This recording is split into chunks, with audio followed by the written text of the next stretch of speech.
September 1939. Europe did not fall into war overnight. It collapsed screaming. German tanks tore through Polish borders with mechanical precision. Cities burned. Village vanished. Radios fell silent. And within weeks, Poland ceased to exist as a free nation. Among the defeated stood a man the world had never heard of. His name was Witold Pilecki. He was not a general. He was not a politician. He had no army behind him. But he had something far more dangerous. A plan. While others fled or hid, Pilecki stayed. Warsaw was under Nazi occupation, streets crawling with soldiers, posters announcing executions nailed to walls. Every day, people disappeared. Entire families vanished without explanation. And then the rumors began. Whispers passed from mouth to mouth, always quietly, always with fear. A camp, somewhere in southern Poland. A place called Auschwitz. No letters came back. No prisoners returned. Only silence. The Nazis claimed it was a labor camp. But labor camps do not erase thousands of people. The Polish underground needed answers. Proof. Evidence.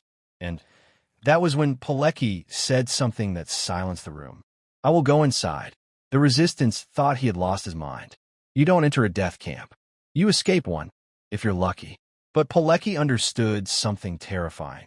No one outside Auschwitz could truly explain what was happening inside. So he made a decision no one else dared to imagine. He would voluntarily become a prisoner, not to survive, but to report the truth.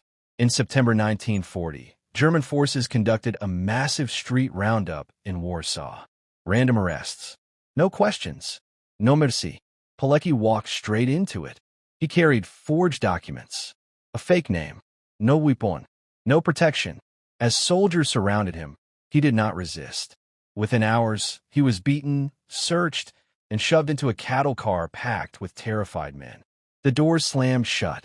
Darkness swallowed them. Men cried. Others prayed. Some screamed for water. Pilecki stayed silent. He knew something they did not. This was not a transport to work. It was a one-way journey into the unknown. After days without food, without air, the train finally stopped.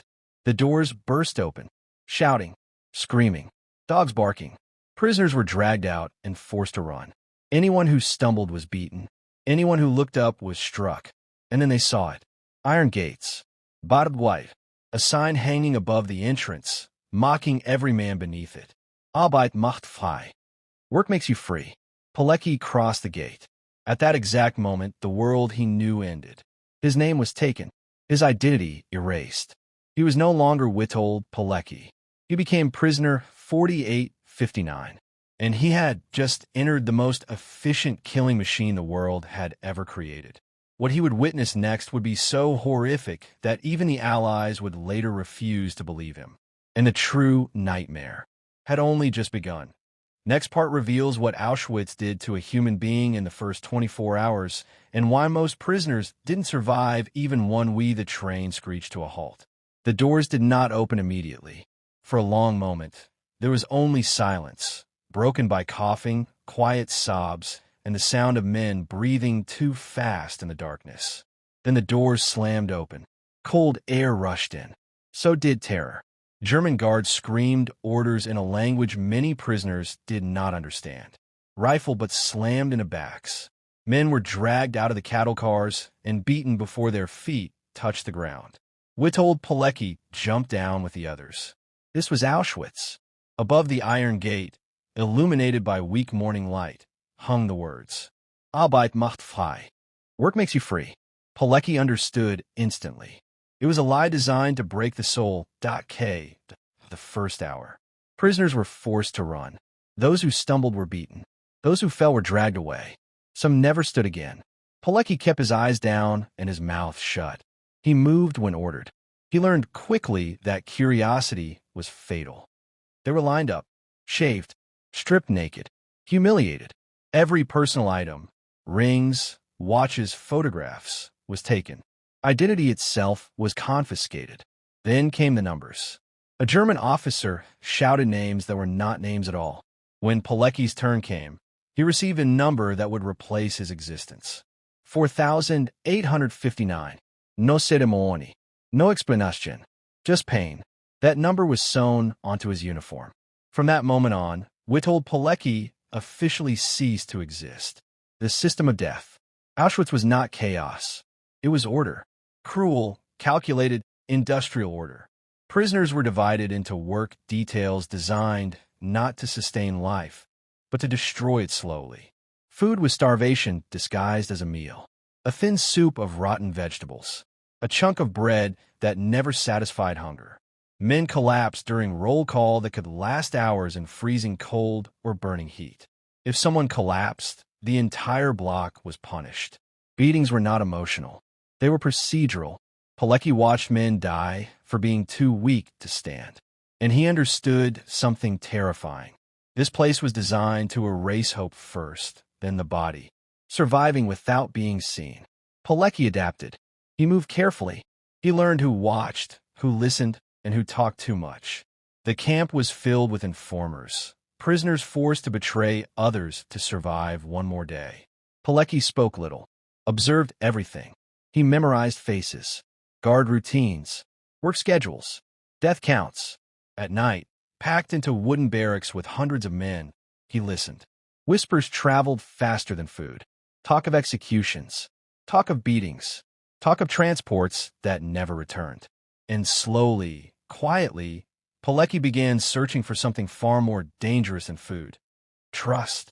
The first connection. Weeks passed. Death became normal. And then, one night, a man whispered a name. A former Polish officer. Another whispered back. A teacher. Then a doctor. Men who still remembered who they were. Men who still believed Poland existed. Pilecki revealed nothing at first. Trust was earned in Auschwitz, or paid for with blood. But when he finally spoke, it was with certainty. I'm here on purpose. They stared at him. No one entered Auschwitz on purpose. Except him. The resistance is born. It began with 3 men, then 5, then 10. They shared food, warned each other of selections, stole moments of rest, and slowly, something unthinkable formed inside the death camp. An underground resistance. Pilecki organized it like a military unit. Cells. Compartmentalization. No one knew more than necessary. If one man was caught, the rest might live. If one message escaped, the world might listen. But the danger was constant. Every whisper could be overheard. Every meeting could be the last. Every day could end at the gallows. The first report. Pilecki began writing reports in his head. He could not write them down. Paper was forbidden. So he memorized numbers of dead, methods of execution, medical experiments, starvation levels. He committed horror to memory because memory could not be confiscated. The plan was simple. Get the information out. The execution would be anything but the cost of failure. One morning, a prisoner from another block was caught hiding bread. The entire block was assembled. The man was beaten until he no longer moved. Then beaten again. Pilecki stood in line, motionless, eyes forward, heart pounding. He realized something chilling. One mistake would not only kill him, it would kill the truth with him. Auschwitz did not just murder people. It murdered witnesses. And Pilecki had made himself one. That night, a guard stopped in front of Pilecki, looked at his number, looked into his eyes, and smiled. Pilecki did not know why, but he knew one thing with absolute certainty. Someone was watching him. And in Auschwitz, being noticed was often a death sentence. Auschwitz was designed to erase people.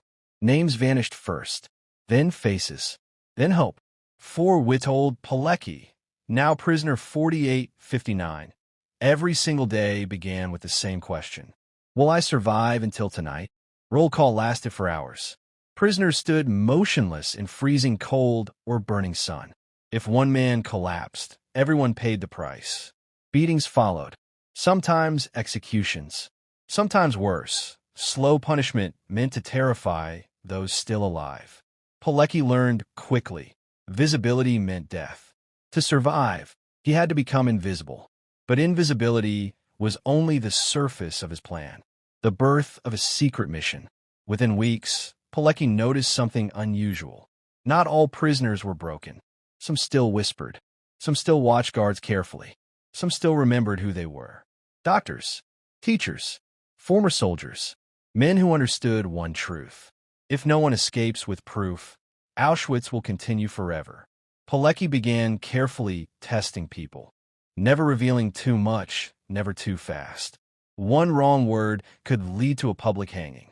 At night, inside the overcrowded barracks, he spoke in fragments. Do you still believe Poland exists? Do you remember military signals? If the world knew, would it act? Most men stayed silent. Silence was safer, but a few nodded. That was enough. The underground is born.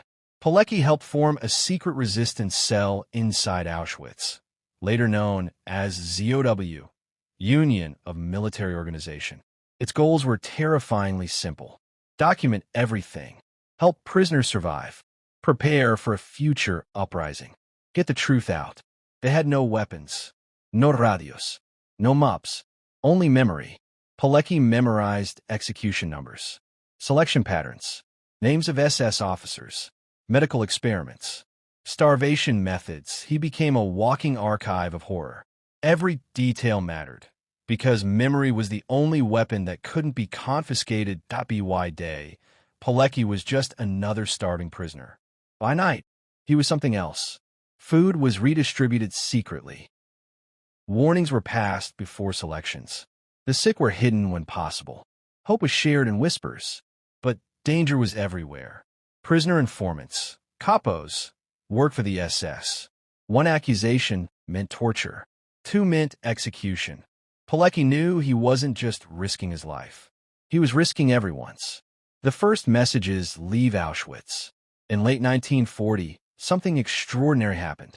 A prisoner released from Auschwitz carried something invisible with him. Information.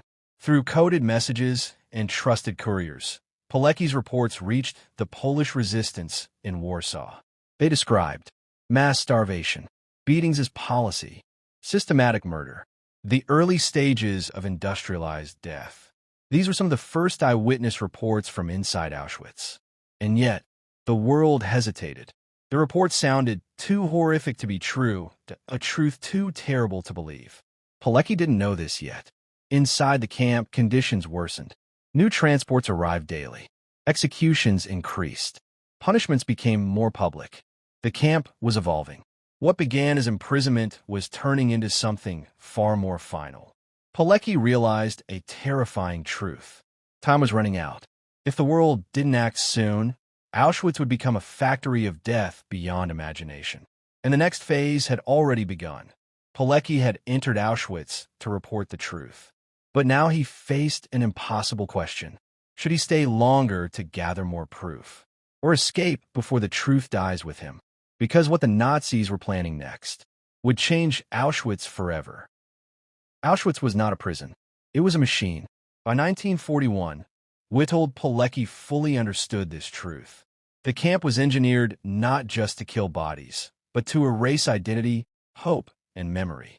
Every detail served that purpose, from the roll calls that lasted for hours to the starvation rations carefully calculated to keep men alive just long enough to suffer.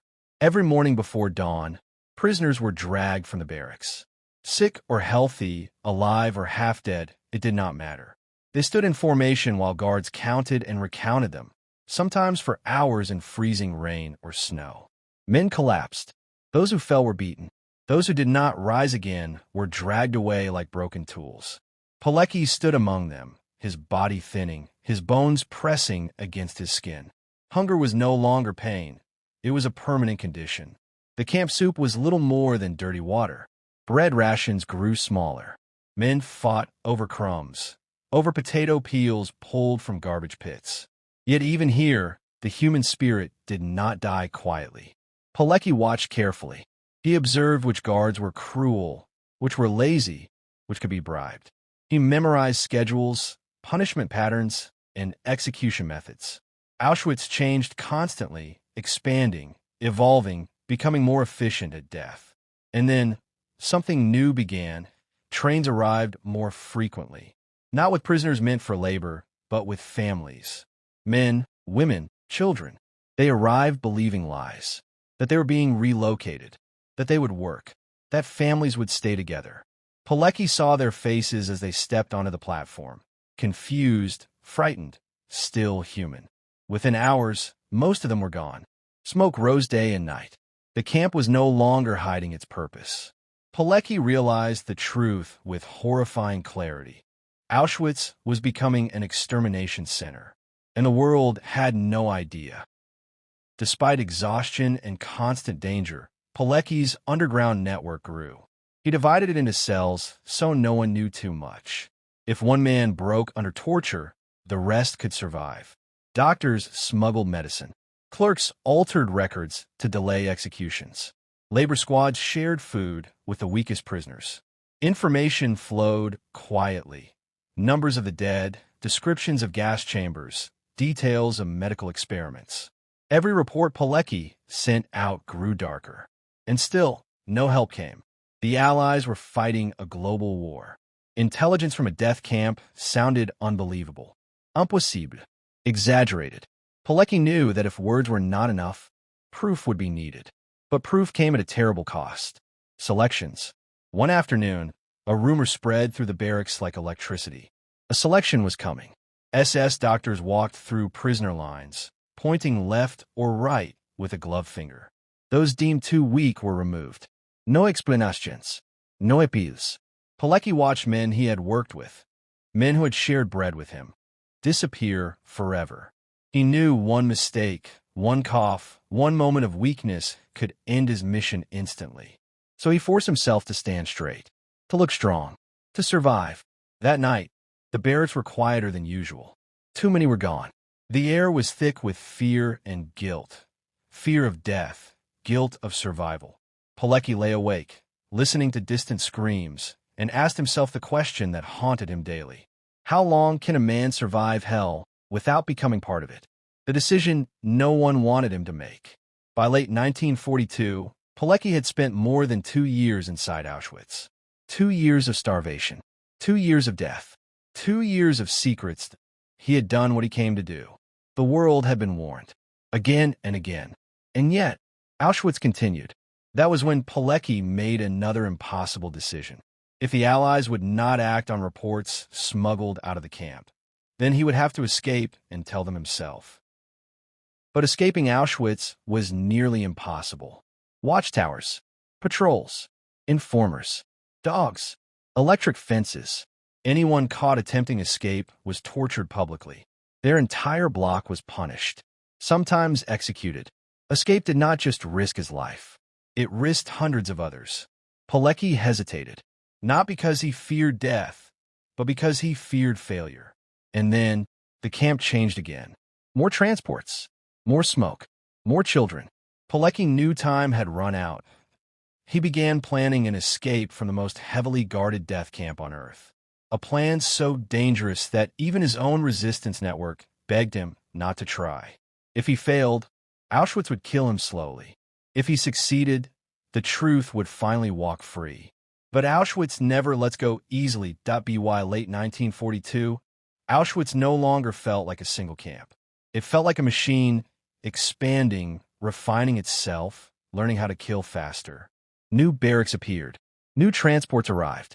And with them came a truth so horrifying that even hardened prisoners struggled to accept it. Pilecki now understood the full scale of what Auschwitz had become. This was no longer just a prison camp. It was an industrial center of death. From whispered conversations with Sonderkommando workers and terrified newcomers, Pilecki pieced together the unthinkable. Gas chambers, mass executions, entire transports disappearing within hours of arrival. The smoke that never stopped was not coincidence. It was evidence. Every report he had sent so far was already shocking. But this new truth demanded more than messages smuggled in laundry. It demanded action. Inside the resistance network, arguments broke out in hushed tones. Some believed the Allies would eventually bomb the camp. Others believed an internal uprising could save thousands. But most knew the reality. Prisoners were weak, starved, unarmed. An uprising would likely end in slaughter. Pilecki proposed something far more dangerous. He suggested that the resistance prepare for a coordinated revolt, but only if the Allies promised support from the outside. The idea spread quietly through the barracks like electricity. Hope, dangerous and fragile, flickered in men who had forgotten how it felt. If the Allies attacked from the air, if weapons could somehow be smuggled in, if timing was perfect, maybe Auschwitz could be broken. But hope was a liability in Auschwitz. The SS increased inspections. Informants multiplied. One careless word could condemn dozens. Pilecki began sleeping less. Every day brought another risk, another calculation, another choice between silence and survival. Then came the moment that nearly destroyed everything. During roll call, a prisoner collapsed beside Pilecki. A guard stormed forward, screaming. The man was accused of sabotage, faking illness to avoid work. As punishment, the SS demanded names. Someone had helped him. Someone always did. Silence followed. Seconds stretched into eternity. Pilecki knew this moment well. He had seen what happened next. Random selections, group punishment, public executions meant to teach fear. He stepped forward. Before he could speak, another prisoner moved first. Then another, and another. Too many. The guard froze, confused. This was not how Auschwitz worked. Prisoners did not volunteer. They did not protect one another. The SS officer snarled and ordered them all beaten. That night, the resistance network met in panic. The act of solidarity had saved lives, but it had also drawn attention. The SS would investigate. Arrests were inevitable. Pilecki realized something terrifying. If he stayed longer, he would not just die. He would take the resistance with him. For the first time since entering Auschwitz, Pilecki considered escape. The idea felt almost obscene. To leave while others remained? To survive while millions did not? But escape was not about freedom. It was about credibility. If he could reach the outside world in person, if he could testify face to face, then the reports could no longer be ignored. No more doubt. No more delay. The decision tore at him. Every instinct told him to stay. Every calculation told him to go. Meanwhile, the camp accelerated its killing. Transports increased. The selections became faster. Children vanished first. Time was running out. Pilecki began preparing quietly. Not everyone could know. Not everyone could be trusted. An escape from Auschwitz was considered impossible. But Pilecki had already done the impossible once by entering voluntarily. Now, he would attempt something even more dangerous. He would try to leave hell alive. And if he failed, the truth would die with him. In Part 6, Pilecki makes a move that could expose the resistance, trigger mass executions, or finally bring the truth of Auschwitz to the world. But the SS are closer than he realizes. By 1943, Witold Pilecki understood a terrifying truth. He had done everything a man could do inside Auschwitz. He had survived starvation. He had built an underground resistance. He had sent detailed reports to the outside world describing mass murder, executions, medical experiments, and gas chambers. And still nothing changed. The trains kept coming. The smoke never stopped. And the world remained silent. That silence was more dangerous than the guards. Pilecki realized something that would change everything. If he stayed inside Auschwitz any longer, he would die there, and the truth might die with him. For the first time since entering the camp voluntarily, he made the most dangerous decision of all. He would escape, a plan that meant certain death if discovered.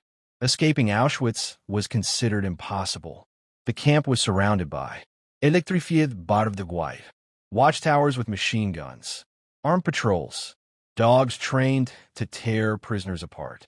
Captured escapees were not just killed.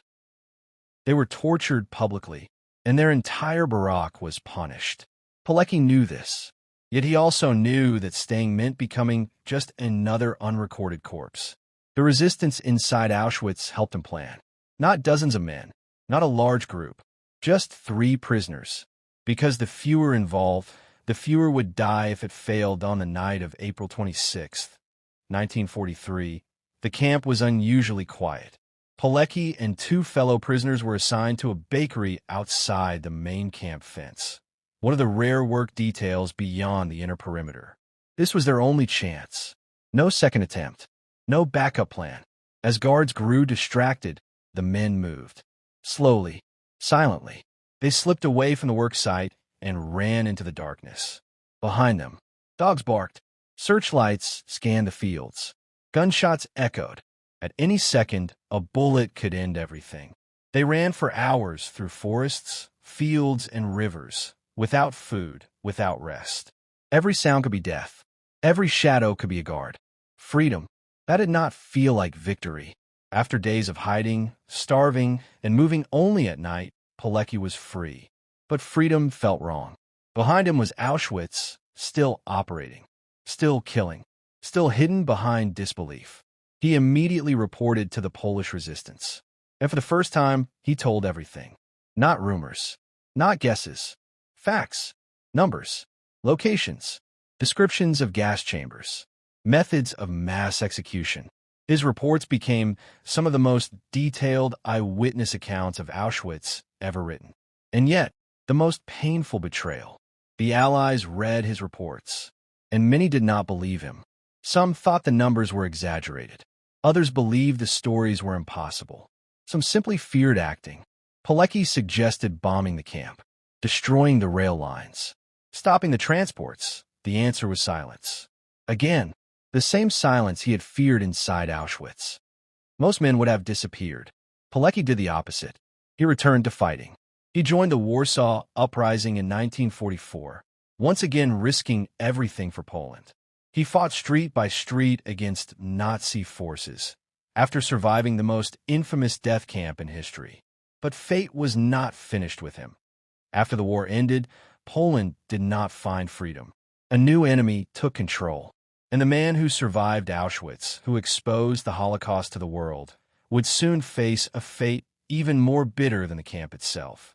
In Part 7, you will learn why Pilecki stayed in Poland when he could have escaped, how the new regime saw him as a threat, and how a hero of Auschwitz became a prisoner once again. This time, there would be no escape. Auschwitz did not need a courtroom. Guilt was decided in seconds. Punishment came immediately. By 1942, the camp had changed. What began as a prison had become a factory of death. New crematoria rose from the ground like monuments to cruelty. Trains arrived daily, sometimes hourly. Entire families vanished in smoke before they even understood where they were. And inside this expanding nightmare, Witold Pilecki was running out of time. The net tightens. The underground resistance inside Auschwitz had grown larger than Pilecki ever intended. More men knew. More whispers traveled between barracks. More risks were taken. And the SS noticed. Random searches increased. Interrogations became longer. Executions became public. Prisoners were forced to watch others hang, beaten until unconscious or shot for sabotage that never happened. Fear is no longer subtle. It was deliberate. A name on a list. One freezing morning, during roll call that lasted hours, an SS officer stepped forward with a clipboard. Names were read. Each name was followed by silence, and then movement. Men stepped out of line. They never returned. Pilecki stood perfectly still as the officer read another name. Then another. Then a pause. The officer looked down again. For one terrifying moment, Pilecki was certain his number, 4,859, would be next. His heart did not race. It froze, because he knew what the list meant. It was not random. Someone had talked. Interrogation Block 11. Block 11 was not a building. It was a sentence. Prisoners taken there rarely came back alive, and if they did, they were broken beyond recognition.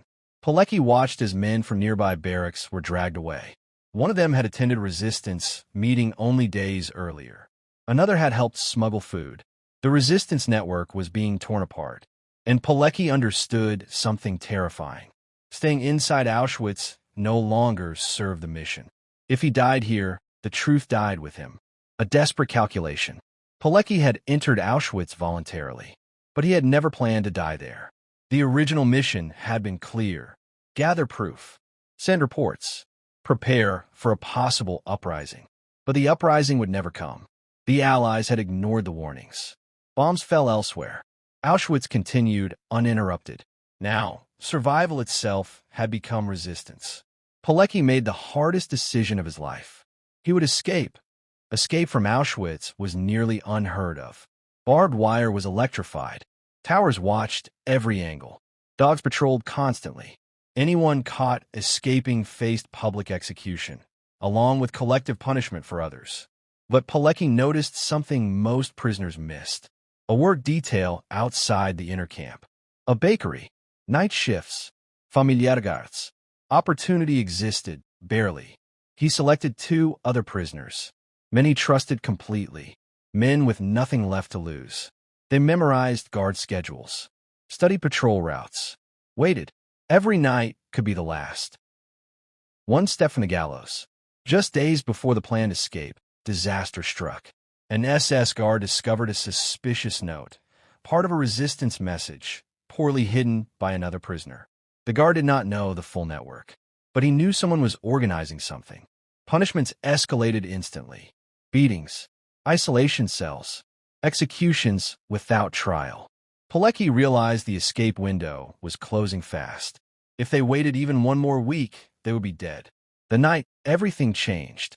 On a cold April night in 1943, Pilecki and his companions were assigned to the bakery shift. The guard retired. The camp was quiet. The smoke still rose into the night sky. They moved. One locked door. Another. A stolen key. A moment of silence, so loud it felt like screaming. Then, freedom or death. They ran into the darkness, alarms still silent, dogs not yet released. Behind them, Auschwitz. Guards. Bullets. Certain death if caught. Ahead of them, unknown forests. Enemy territory. No maps. No allies in sight. And one question that would decide everything. Could a man who entered hell voluntarily actually escape it alive? Back in Index Pointing Right, Part 8 reveals the escape that should have been impossible and the consequences no one expected. Auschwitz was not built to let people leave. It was designed to erase them. Yet by 1943, Witold Pilecki understood something terrifying. If he stayed longer, the truth he carried might die with him. For nearly 3 years, he had survived starvation, disease, beatings, executions, and constant fear. He had built a resistance network inside the camp. He had sent reports to the outside world describing mass murder, gas chambers, and systematic extermination. And still, nothing changed. The Allies did not bomb the camp. They did not launch a rescue. They did not act. Pilecki realized the unthinkable. The world would never believe Auschwitz unless someone escaped and told the story face to face. That meant only one thing. He had to escape. A plan born in silence.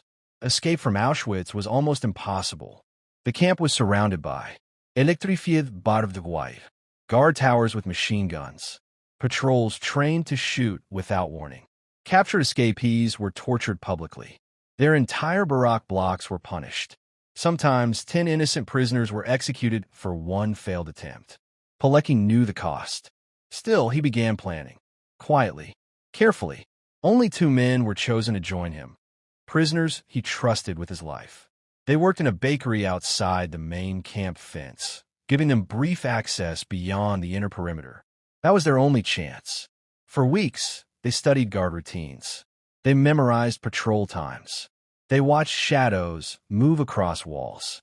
They noted how long it took for alarms to spread. Every detail mattered. One mistake meant death. The night everything could end. On the night of April 26, 1943, the plan was activated. There would be no second chance. No backup. No rescue. As darkness fell, Pilecki and his companions moved into position. Their hearts pounded so loudly it felt impossible the guards couldn't hear them. They waited. Minutes passed. Then opportunity. They overpowered a guard. Silently. Brutally. They cut telephone lines. They stole documents. They slipped beyond the fence. For the first time in 947 days, Pilecki was outside Auschwitz. But freedom was still far away. Hunted men. The moment the escape was discovered, sirens screamed across the camp. Searchlights tore through the night. Dogs were unleashed. Bullets cut through trees and fields. Pilecki and the others ran. Through forests. Through rivers. Through exhaustion so deep it felt like collapse. The hidden barns. They crawled through mud. They survived on scraps of food, and pure determination. At any moment, a single barking dog or wrong step could expose them. Death followed close behind. Yet somehow they survived. Days later, starving and barely conscious, they reached safety. Pilecki was free, but his war was far from over. The most dangerous truth in Europe. Once safe, Pilecki did what he had risked everything to do. He wrote. He told everything. In detail. Gas chambers, mass executions, starvation tactics, medical experiments, the scale of the genocide. His reports were among the first complete eyewitness accounts of Auschwitz ever written. He begged Allied leaders to act, to bomb the rail lines, to attack the camp, to save lives. But again, silence. The truth was too horrifying, too large, too unbelievable. Pilecki had escaped hell, only to realize the world still refused to listen. Pilecki had survived Auschwitz. He had escaped the impossible. He had delivered the truth to the free world. And still nothing happened. But what happened next would be even more tragic. Because after surviving the Nazis, Witold Pilecki would face a new enemy. One that would punish him for telling the truth. Back in Index Pointing Right in Part 9, discover how a hero of Auschwitz became a prisoner once again. This time in a different kind of nightmare. By 1943, Witold Pilecki had done the impossible. He had survived Auschwitz. He had escaped.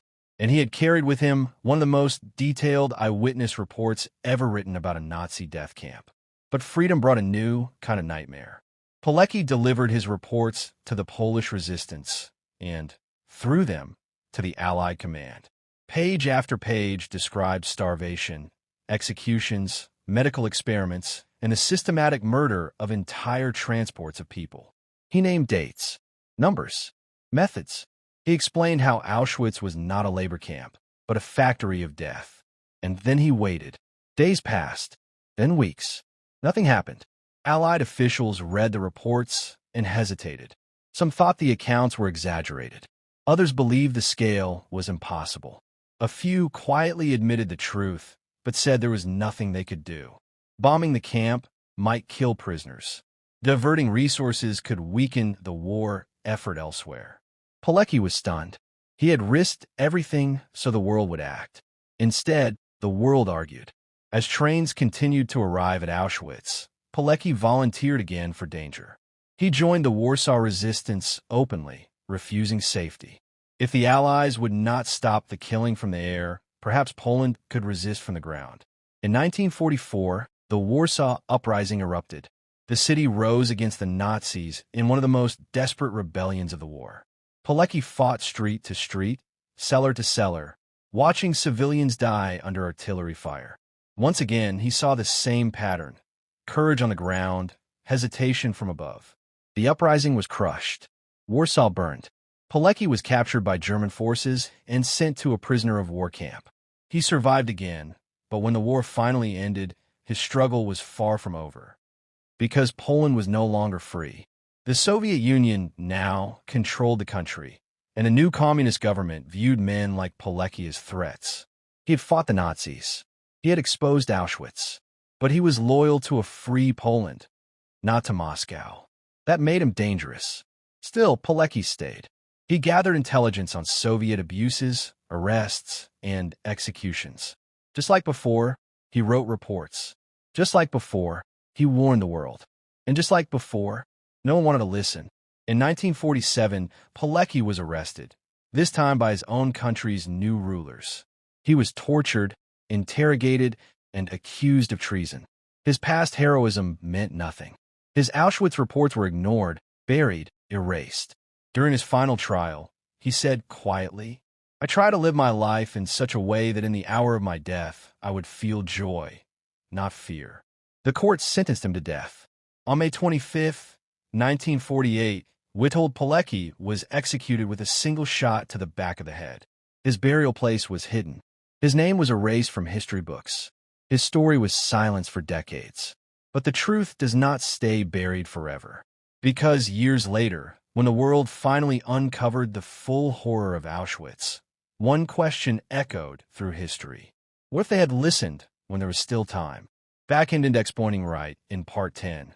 The final chapter reveals how Pilecki's story was erased and how it finally returned to the world. Witold Pilecki escaped Auschwitz in April 1943. After nearly 3 years inside the most brutal death camp in history, prisoner 4859 was finally free. But freedom did not bring peace. It brought urgency. Exhausted, malnourished, and haunted by everything he had seen, Pilecki immediately began writing. He dictated detailed reports describing Auschwitz exactly as it was. Mass executions, starvation, selections, gas chambers, medical experiments, and systematic genocide. These reports were not rumors. They were eyewitness truth. Names, dates, numbers, methods. The most complete account of Auschwitz the world had ever seen. Pilecki begged the Polish resistance and the Allied command for one thing: attack the camp, bomb the rail lines, stop the transports. But the answer never came. Some leaders said the reports were exaggerated. Others said nothing could be done. Some simply didn't believe a human system could be that evil. While debates continued, Auschwitz kept killing. Hundreds of thousands more died after Pilecki escaped. And then the war ended. Germany fell. The camps were liberated. The truth finally became undeniable. Pilecki was right. Everything he warned about was real. You would think this is where his story becomes one of honor and recognition. It doesn't. Poland fell under Soviet control. The same man who voluntarily entered Auschwitz to expose Nazi crimes was now labeled an enemy of the state. In 1947, Witold Pilecki was arrested by the communist regime. He was tortured, beaten, interrogated. This time, there was no escape plan. In 1948, he was executed with a single bullet to the back of the head. His burial place was hidden, his name erased. For decades, no one was allowed to speak of him. The man who walked into Auschwitz on purpose disappeared from history, until the truth resurfaced. Today, Witold Pilecki is recognized as one of the bravest resistance fighters of World War II. A man who proved that even in the darkest place on earth, human courage could still exist. He did not survive Auschwitz to be remembered.